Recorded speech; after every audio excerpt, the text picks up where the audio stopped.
Muito bem, meus alunos, deixa eu aproximar a câmera aqui. Vamos para a segunda parte da aula de Filosofia da Ciência. Tudo bem? Nós vamos agora, depois de ter visto a questão das afirmações singulares e universais, raciocínio indutivista para generalização, os 3 pontos, gravem bem esses 3 pontos, tá? Que toda teoria ela é universal e ela também exige condições iniciais. A ideia de condições iniciais é mais ou menos, se você fizer errado, não é a teoria que está errada, é você. Então ela ajuda a descobrir isso daí. Tudo bem? E depois disso daí a gente tem que entrar numa coisa muito importante, que chama princípio da indução, tá? Que é uma visão muito importante, pode cair em testes, tá? Que vocês forem fazer, vai ajudar vocês a entenderem muitos problemas e ajuda a conhecer a própria ciência. Tudo bem? Aí nós vamos conhecer o raciocínio dedutivo e o crescimento da ciência. Se a primeira aula ela parecia um pouco mais pesada, é porque ela preparava para o que a gente vai ver agora. Então nós vamos para a segunda parte do empirismo. Esses são os tópicos principais e vamos começar aqui. Então, a gente já viu o que, né? Observação e experimento devem sempre atender 3 pontos. Mas isso ainda não é tudo, é preciso um pouquinho mais. A visão empirista, ela defende o indutivismo. Ela fala, não, precisa de mais alguma coisa. É preciso o princípio da indução. Então nós vamos conhecer o princípio da indução. Então vamos aqui olhar raciocínio dedutivo. Vamos entender como que uma teoria nasce. Tudo bem? Então lembra que na primeira parte eu falei o seguinte, de afirmações singulares. Eu vi o álcool pegando fogo naquele dia, naquele horário. Né? Singular, aquela coisa única, aquele momento único. E depois nós falamos de teorias. Todo composto de álcool lá, o professor de química vai saber falar, ele é inflamável. Ele não vai falar que é aquele, ele vai falar que todos, não só aquele, todos. Como que a gente consegue de particular ir para o geral? Como? Então, o indutivista, né, o empirista, a gente pode chamar ele de indutivista também. Ele vai falar que existe um processo, que é o seguinte. Eu ainda não sei editar para fazer a minha mão entrar ali. Mas o cientista, ele começa observando fatos particulares que ele olha. Será que toda caverna faz eco? Aí ele grita na caverna, ele ouviu. Não precisa ser só com o olho, ele usa os 5 sentidos. Aí, observando muitas vezes, ele vai fazer uma indução, que são aqueles 3 pontos. Não esqueçam daqueles 3 pontos. Vou até revisar aqui. Muitas vezes, em condições variadas, sem nunca acontecer o contrário. Falando de forma bem resumida. Então, ele vai fazer uma redução. Ele vai fazer uma indução. Perdão. Aí ele vai pegar desses vários fatos e tentar fazer uma lei ou uma teoria. Que aí o cientista fala, toda caverna faz eco. Percebe? Ó? Primeiro ele começou observando aquela caverna, depois outra, depois ele voltou na mesma caverna em outro horário, ele voltou na mesma caverna num dia que estava chovendo, num dia com sol, um dia ele voltou com a mãe dele para saber se acontecia mesmo, e viu que sempre acontecia, ó, os 3 pontos, muitas vezes em condições diferentes, sem nunca dar errado. Então o cientista daí ele vai fazer o quê? Da generalização, ou ele faz uma lei ou uma teoria. Quando ele vê que os 3 pontos dão certinho, ele pode, em vez de fazer uma indução, que é vindo. Ó, o que é uma indução? É você vir do particular e para o universal. Quando você consegue, da indução, fazer uma lei ou uma teoria, você pode voltar da teoria, que é universal, e explicar o particular. Você vai fazer previsões e explicações. Então você começa do particular, vai para o universal, deu certo, deu tudo certinho, aí você volta do universal e já explica o particular. Esse é o processo do método indutivo. Observam-se muitas vezes em tais condições, sem nunca dar errado, atender os 3 pontos, faz uma formulação geral. Será que estamos entendendo certo? e aí você volta com leis e teorias para explicar. Então, quando o cientista faz isso, voltando ao nosso exemplo da caverna, aí alguém fala assim, cientista, se eu for ali e falar dentro daquela caverna, aí ele vai fazer a dedução. Ele vai falar, vai fazer eco. Ele não está mais esperando surpresa, ele fala, vai acontecer. Porque aí ele já fez a indução e já consegue voltar para a dedução. E a dedução é quando você já tem uma teoria. Tudo bem? A gente vai revisar esse ponto, não se preocupe. Com isso explicado, a gente vai entender o seguinte, tá? Que é assim, o cientista ele sempre tem que fazer muitas experiências, tá? As teorias são fórmulas universalizantes, eu estou lendo um pedaço do texto, tá? E sempre devem ser postas à prova, sempre tem que ver, será que a teoria está certa mesmo? Tenta de novo, tá? E a gente descobriu que as teorias, elas exigem condições iniciais, senão você pode ser pilantra e mostrar que uma teoria está errada, e ela não estava errada. Então toda teoria, o cientista ele vai falar, ó, toda caverna faz eco desde que você esteja dentro dela, que ela tenha um certo tamanho, você entendeu? Ele vai falar, ó, desde que tudo seja obedecido, que eu estou falando, sempre vai acontecer. Isso daí a gente chama de condições iniciais, tá bom? Aí o que, que a gente quer que entenda aqui, né? Se um biólogo diz, o leão caça javalis, vamos esperar isso sempre, não é verdade? O leão caça javalis. Mas um dia o leão estava doente e ele foi atacado pelo javali e veio a morrer. Isso prova que a teoria está errada? Pausa e pensa. Eu vou imaginar que você pausou isso daqui. Então, não prova que a teoria está errada. Porque é muito importante a gente entender que toda teoria ela define exatamente quando e como que ela vai se mostrar verdadeira. Tá? Isso é muito importante, porque aí você descobre por que as teorias realmente funcionam. Como eu falei, o dia que o leão está doente, não quer dizer que os leões nunca caçam javalis. É que aconteceu, e como o leão está doente, ele não tinha forças. Mas o normal do leão é ele ter força para brigar com o javali, ter velocidade. Então, assim, ó, o que eu quero mostrar? Opa, deixa eu esconder ele um pouquinho. Que as leis e teorias, olha lá o número 1, elas exigem condições iniciais, número 2, para que elas façam previsões e explicações sobre o que acontece no mundo. Tá? Por isso que os professores de Química, Física e Biologia sempre estão dando a base conceitual. Eles falam assim, olha, todo mamífero é assim.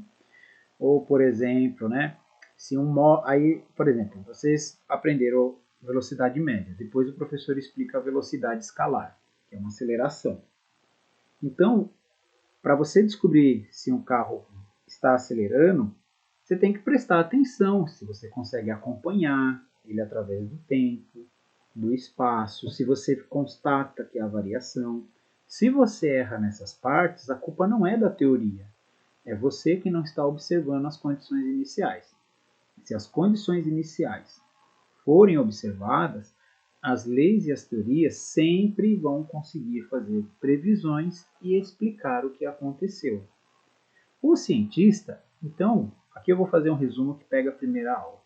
O cientista ele vai trabalhando, fazendo afirmações singulares, depois de muito teste, lá os 3 pontos do raciocínio generalizante, né, que a gente viu. Deixa eu até voltar aqui, ó, porque esse ponto é muito importante. Tá? Embora sejam 2 vídeos, tá? Então a gente conheceu o raciocínio indutivista, para a gente conhecer as generalizações que são legítimas. O cientista deve fazer muitas observações em condições variadas, sem nunca dar errado. Aí ele pode. Com isso feito, ele vai conseguir caminhar para isso daqui, ó. Então, com muitos fatos observados, obedecendo aqueles 3 pontos, ele faz uma indução. Ele vai falar: será que eu vi que um leão caça javali? Eu vi que 2 leões caçam javali. Eu vi que 3 leões, né? Eu vi que 252.983 leões caçam javalis. Então, depois de observar muito, ele vai fazer uma indução, que é o quê? será que todo leão caça javalis? Aí agora ele vai começar a observar, ele vai fazer o caminho contrário. Ele vai começar a olhar os leões e ver se acontece o que ele generalizou, né? Então ele começa numa indução, formula uma hipótese que pode ser ou uma lei ou uma teoria, né? E aí ele volta para ver. Acho que todos, ó como mudou, em vez de ser aquele leão, acho que todos os leões caçam javalis. Aí ele começa a olhar e fala, ó, realmente, todos os leões que eu estou olhando caçam javalis. Só que o cientista ele tem que observar as condições iniciais, desde que o leão esteja saudável, o javali seja um javali normal, não seja um javali mudado por experiência genética, entendeu? Então ele vai falar, todo leão caça javali, desde que o leão esteja forte, o leão seja adulto, o leão não esteja machucado.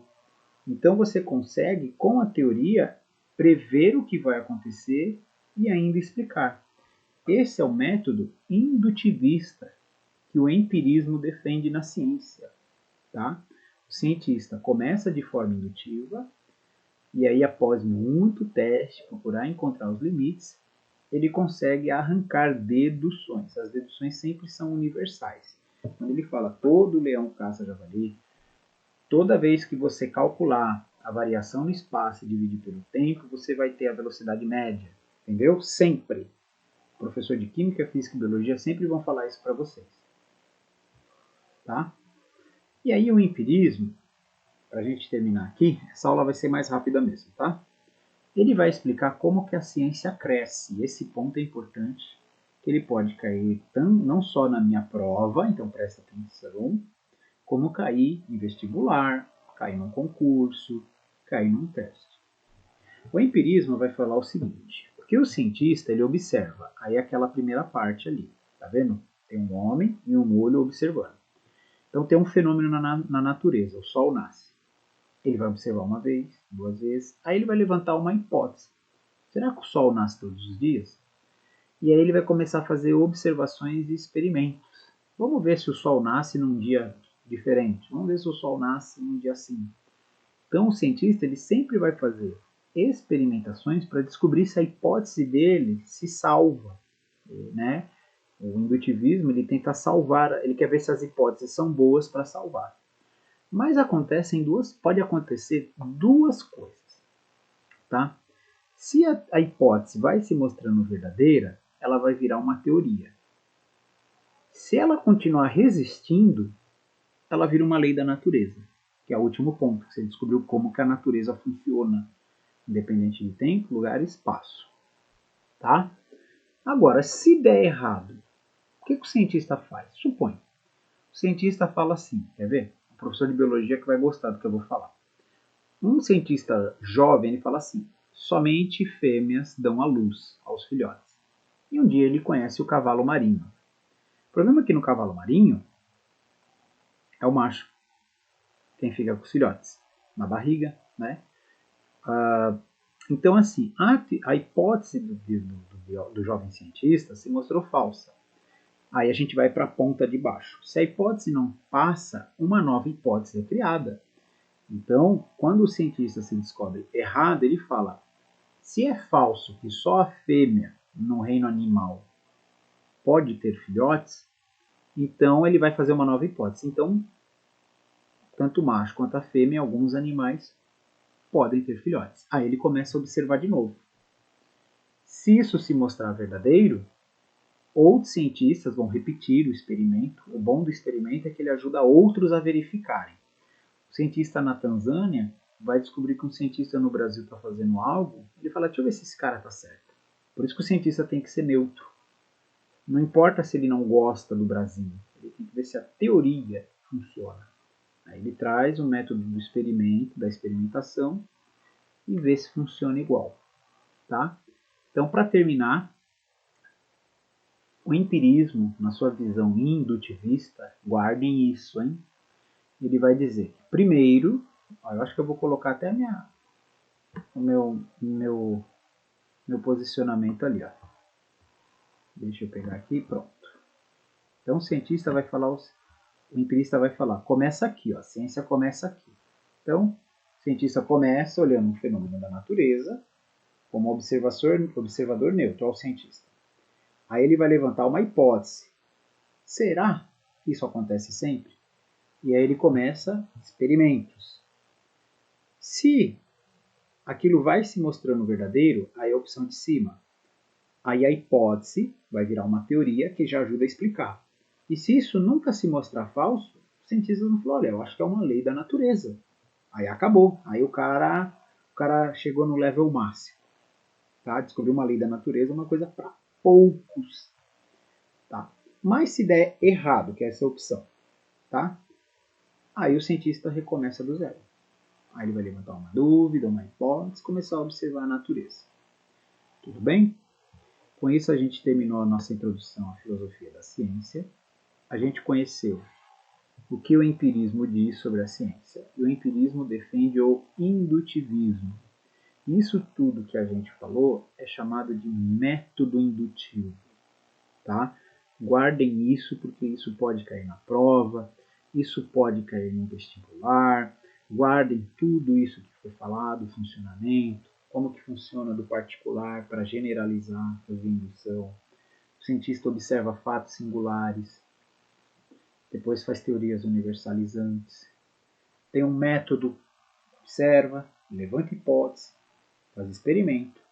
Se der certo, vira uma teoria, depois uma lei da natureza. Se der errado, o cientista recomeça. E assim a ciência vai crescendo, a ciência cresce. Cada hora ela vai tendo mais e mais teorias, mais e mais hipóteses e vai conhecendo o mundo. Tudo bem? Se precisar, reassista, se não, me procure na sala para tirar suas dúvidas. Tudo bem? Vamos acabando por aqui. Tchau!